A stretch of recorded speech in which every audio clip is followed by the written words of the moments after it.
যেই সমস্ত অপতৎপরতা চালাচ্ছে সরকারের উচিত হইল সেইটার বিরুদ্ধে ব্যবস্থা নেওয়া। আরে শালা, আমরা বিজ্ঞাপন দেখবো তোদের টেলিভিশনে, তোদের ওই মুম্বাই এবং দিল্লির ব্যাংক অ্যাকাউন্ট খুলে ফেপে উঠবে, তোদের টেলিভিশনে এখানে বিজ্ঞাপন প্রচার করবে, আমরা দেখবো আমাদের পয়সা দিয়া। তোমরা হচ্ছে যে হলো পুঁজির পাহাড় করে তুলবা, এইটা আমরা হইতে দিতে চাই না। এই ব্যবস্থায় সরকারকে নিতে হবে। আমাদের আশঙ্কার শেষ নাই, আতঙ্কের শেষ নাই, আমাদের দুশ্চিন্তার শেষ নাই। আমরা জানি যেই লঙ্কায় যায় সেই সাজে রাবণ। মজুরি বাড়ানোর জন্য আপনারা কমিটি করবেন বলছিলেন, পুরাতন যে সমস্ত প্রহসন আপনারা করতেছেন সাবধান, বন্ধ করেন। কোন পুরাতন প্রহসন করে এই শ্রমিককে আপনারা শত্রু বানাবেন না।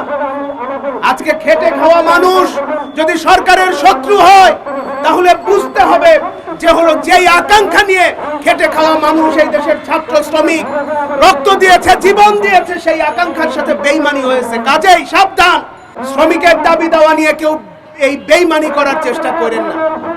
আমরা আশঙ্কা নিয়ে, উদ্বেগ নিয়ে বলতে চাই যে এই দেশে স্বৈরাচারের পতন হয়েছে, কিন্তু কিছু লোক তাদের সেই দিনও ভালো ছিল, আজকেও ভালো। এগুলা হলো এই দেশের অভিজাত লোকজন। একটা পুরাতন অভিজাত তন্ত্র, একটা পুরাতন অভিজাত তন্ত্র রয়ে গেছে, সেটা আরো শক্তিশালী হচ্ছে। এই যে শ্রম সংস্কার কমিশন আপনারা করছেন, বিভিন্ন কমিশন করতেছেন, কাদের নিয়ে করেন? শ্রম সংস্কার কমিশনে একটা শেখ হাসিনার পাইটু আপনারা চট্টগ্রাম থেকে টোকায়া নিয়ে এসে ঢুকাইছেন, সেইখানে শ্রমিকের প্রকৃত প্রতিনিধিত্ব নাই। আপনারা হাসিনার পাইটুদেরকে নিয়ে কমিশন করবেন, শ্রম সংস্কার করবেন, আর শ্রমিকরা আঙ্গুল চুষবে, আমরা দেখবই। বাৎসরিক ইনক্রিমেন্ট দেওয়ার সময় জানুয়ারি মাস, এখনো আপনারা ঠিক করতে পারেন না। মালিকরা বলে যে হলো 6% দেব, 1% বাড়াবো, 6% দেব, মালিকরা বলে। পরিণতি খুব খারাপ হবে। আমরা দেখি যে কেউ না কেউ পেছন থেকে কলকাঠি নাড়ে, কেউ না কেউ পেছন থেকে কলকাঠি নেড়ে চাচ্ছে এখানে একটা অস্থিতিশীল পরিস্থিতি তৈরি হোক। বাংলাদেশের শ্রমিকরা রক্ত দিয়েছে।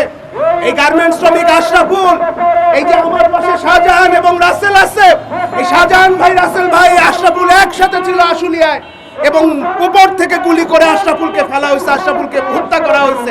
গার্মেন্টস শ্রমিকের রক্ত বৃথা যাবে না। এই যে একটা অরাজকতা তৈরি করে যারা পেছন থেকে কলকাঠি নেড়ে একটা পরিস্থিতি তৈরি করতে চাচ্ছে, তাদের ব্যাপারে আমরা সতর্ক থাকবো। কিন্তু সরকারকে বলতে চাই, খালি হাই হাই করে হবে না, ভয় দেখায়েন না, খালি আমাদের কথাটা শোনেন, শ্রমিকের কথাটা শোনেন, দাবিটা মেনে নেন, মজুরি বৃদ্ধি করেন।